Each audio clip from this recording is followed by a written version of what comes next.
Liebe PSler und Motorradleser, herzlich willkommen zu diesem kleinen Action-Video über die neue Aprilia RSV4 1100 Factory. Wir sind heute im wunderschönen Mugello an einem tollen Frühlingstag mit viel Sonne und konnten Aprilias stärkste und leichteste RSV4, die es gibt, seit 2009 4 Tons lang ausprobieren. Das Motorrad hat jetzt mehr Hubraum, 1077 Kubik um genau zu sein, und deutlich mehr Leistung, 217 PS. Wiegt mit 199 Kilo vollgetankt auch etwas weniger als das Vorgängermodell. Und so ein paar tiefere Details stecken auch noch drin, die man auf den ersten Blick gar nicht sieht. Und dazu habe ich einen Experten an meiner Seite, Ansgar, Pressesprecher Aprilia Deutschland. Hallo. Hallo, herzlich willkommen. Ja, freue mich, dass du mich jetzt hierhin eingeladen hast. Herzlich willkommen bei uns hier natürlich auch im Mugello. Wir waren letztes Jahr schon hier im Juni, Juli. Ja. Da konntest du eine Extra-Version, die Factory Works, fahren. Und heute hast du die RSV4 1100 Factory getestet. Und jetzt möchtest du ein bisschen was von mir wissen, glaube ich. Ja, genau. Also letztes Jahr waren wir noch beim 1000 Kubik Motor. Jetzt sind wir beim 1100er. Wie kommt diese Entwicklung, Ansgar? Die Entwicklung ist eigentlich relativ einfach. Die RSV4 ist jetzt im 10. Jahr, und als die RSV4 kam damals mit 1000 Kubik, 996 Kubik, die sie hatte, vor 10 Jahren, da war das Maß aller Dinge. Die hat sie über 10 Jahre erhalten, diese 1000 Kubik, und wir haben sie auch noch mit 1000 Kubik weiterhin im Programm, womit dann auch die Frage für all diejenigen geklärt wäre, die gerne mit dem Motorrad auf der Rennstrecke und vor allen Dingen im Wettbewerb fahren. Mit 1000 Kubik ist das Motorrad für die FEM, für die Superstock und für alles mögliche andere homologiert. Aber es gibt, so ähnlich wie es in den 90er Jahren war, mal einen Trend, dass man mehr Hubraum macht. Vielleicht mehr für die Leute, die jetzt nicht professionell Motorradrennen fahren wollen, sondern die wirklich ein schickes, schnelles und edles Motorrad haben möchten. Da gibt es relativ wenige, die in dieser Klasse mitspielen. Und wir haben 1100 Kubik. Zum einen ist es für die Ingenieure deutlich einfacher, da mehr Leistung reinzubringen und sie auch standhaft und dauerhaft zuverlässig zu machen. Und das Zweite, man muss sicherlich auch mal in die Zukunft sehen. Da wird es eine Euro-5-Norm geben, und auch mit einer Euro-5-Norm wird es neue Ansprüche geben an die Technik. Und da bist du mit 1100 Kubik ein bisschen besser aufgestellt. Okay, verstehe. Jetzt bleibt es ja nicht nur bei einem neuen Motor mit mehr Hubraum und mehr Leistung, sondern um dieser Mehrleistung gerecht zu werden, wurden noch so ein paar Feintuning-Schrauben gedreht. Was hat man denn jetzt noch an dieser 1100er gemacht, um das Fahrverhalten noch weiter zu verbessern? Okay, also ich glaube, ihr habt bei euch im Test schon mal geschrieben, ist einer der besten Rahmen, die es gibt. Gleichen Rahmen fährt die Tono. Warum habt ihr an die Tono jetzt ein semi-aktives Fahrwerk gemacht, um sie einfach noch ein bisschen besser zu machen? Bei der RSV4 1077 Kubik, 217 PS, damit liegen wir ziemlich weit vorne. Ich habe heute bei dir den Topspeed gesehen, den möchte ich nicht verraten.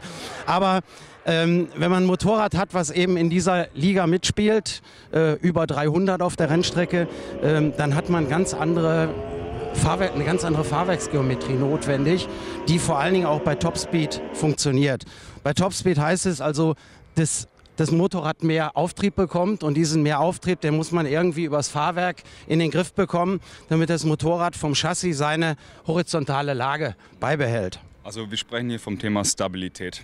Wir sprechen in erster Linie vom Thema Stabilität, und ich weiß nicht, ob du es vorhin angesprochen hast, ich habe da nicht zuhören können, weil es war so laut hier, aber ein Punkt, der hier an der RSV4 Factory ist, das sind die Winglets. Die haben wir übernommen aus unserem MotoGP-Team im Prinzip, die kommen aus der MotoGP. Die bewirken einfach, dass das Motorrad bei Topspeed oder bei hohen Geschwindigkeiten als auch beim Anbremsen aus hohen Geschwindigkeiten heraus stabiler liegt, und auch beim Beschleunigen aus schnellen Kurven behältst du die Rahmengeometrie bei. Das heißt, das vordere Teil des Motorrades kommt nicht so hoch, und du veränderst dadurch nicht so sehr den Nachlauf beziehungsweise die Lenkgeometrie. Also die Maschine kommt beim Herausbeschleunigen nicht so weit aus der Feder raus und bleibt infolgedessen stabiler und ruhiger. Ist das richtig? Das ist richtig. Okay.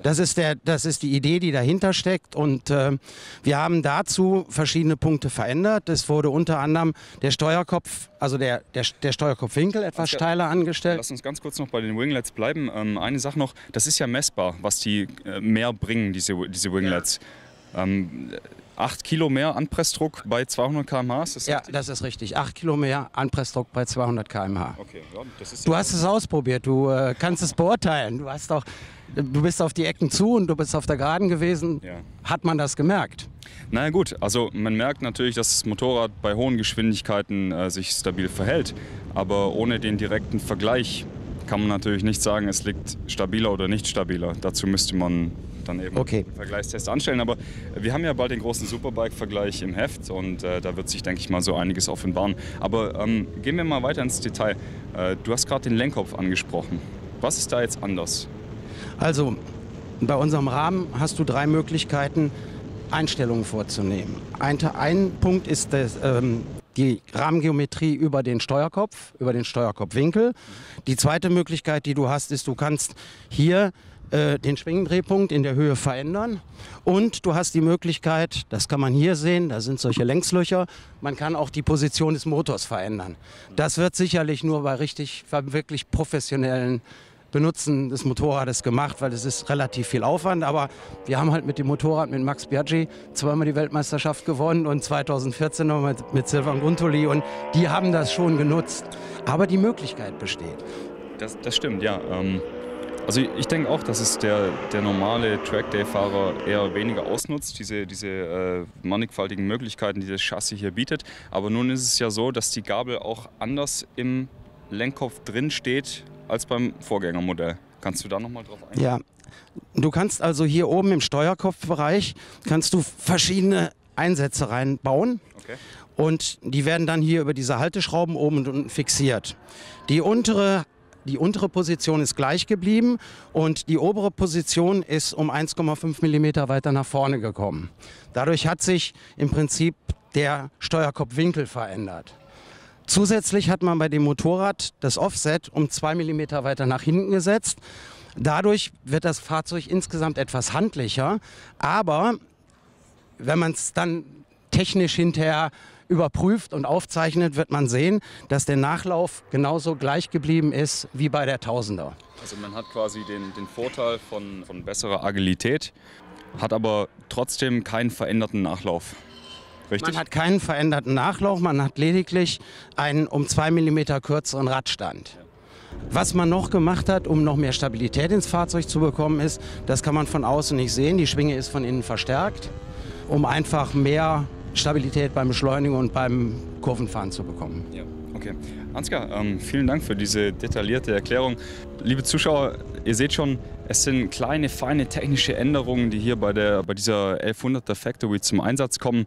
Was man auf den ersten Blick noch sehen kann, ist, dass die Maschine Stilema-Bremszangen hat von Brembo der neuesten Generation.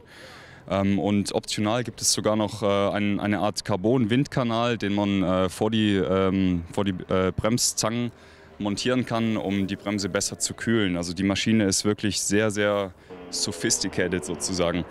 Ansonsten, was man auf der Rennstrecke am deutlichsten merkt, ist eben dieser neue erstarkte Motor. Die Maschine hat ab 7000 Umdrehungen einfach extrem viel Qualm, aber Aprilias V4 ist trotzdem sehr schön fahrbar. Die Leistungsabgabe ist recht linear und es ist einfach ein sehr smoother Motor. Was sich die Maschine trotz dieser feinen Änderungen auch am Chassis weiterhin beibehalten hat, ist, dass man relativ fein mit ihr umgehen muss, wenn man schnell fahren möchte.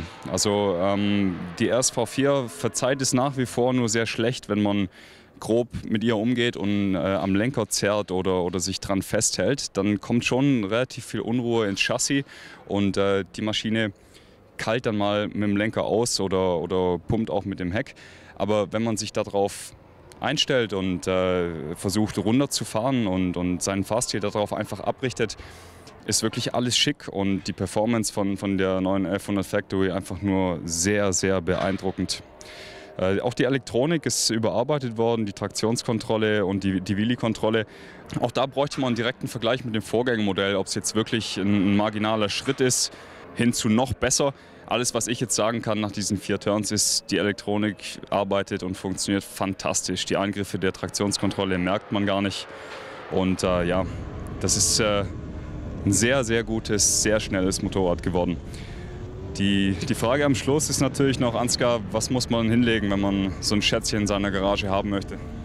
Gut, für das Schätzchen musst du 24.690 € auf den Tisch des Hauses legen und das ist schon ein bisschen Geld, aber dafür, du hast es ja erklärt, ist eine ganze Menge Technik dran, ist eine ganze Menge Carbon dran, es ist ganz viel neu entwickelt. Wir haben die Öhlins-Elemente, die Factory-Version bzw. die RF-Version schon immer gehabt hat. Und wer da ein bisschen günstiger einsteigen will, der kann sich auch entscheiden auf eine RSV4 RR. Die gibt es dann ab 18.890 und Aprilia hat verschiedene Zubehörkits speziell für die Rennstrecke entwickelt. Die sind einmal dafür geeignet, um das Motorrad leichter zu machen. Da sind leichte Felgen, da sind Carbonteile bei. Dann gibt es das Kit, wo die Öhlins-Gabeln, das Öhlins-Federbein drin ist und auch der Öhlins-Lenkungsdämpfer. Und dann gibt es noch ein Aerodynamik-Kit. Da gehören dann unter anderem auch die Winglets zu. Und der Preisunterschied sind 5.800 €. Und je nachdem, so wie das Portemonnaie gerade es vorsieht, kann man dann mit einer RR, also mit einer 1000er einsteigen und sich dann langsam nach oben arbeiten. Wer viel auf die Rennstrecke geht, für den ist vielleicht die 1000er sogar noch ein bisschen besser. In der Standardversion lässt sich da sogar noch das ABS deaktivieren. Das kann man bei diesem Motorrad, möchte ich einfach mal dazu ergänzen, nicht, weil es eine neue Homologation bekommen hat und die neue Homologation ab Euro 4 sieht eben vor, dass ein Straßenserienmotorrad nicht mit abschaltbarer ABS ausgerüstet ist. Man kann das Fahrzeug mit einer Akrapovic beispielsweise ausstatten, und zwar mit der Racinganlage, die dann auch nicht für die Straße zugelassen ist, sondern wirklich für den Rennstreckenbetrieb gedacht ist. Und da gibt es dann das entsprechende Mapping zu, womit man auch die ABS-Funktion wieder abschalten kann. Super. Ansgar, jetzt haben wir ganz viel erklärt und uns teilweise ein bisschen in die Technik verstrickten. Und ich hoffe, ihr hattet ein bisschen Spaß mit diesem kurzen Video und danke fürs Zuschauen. Bis später. Danke.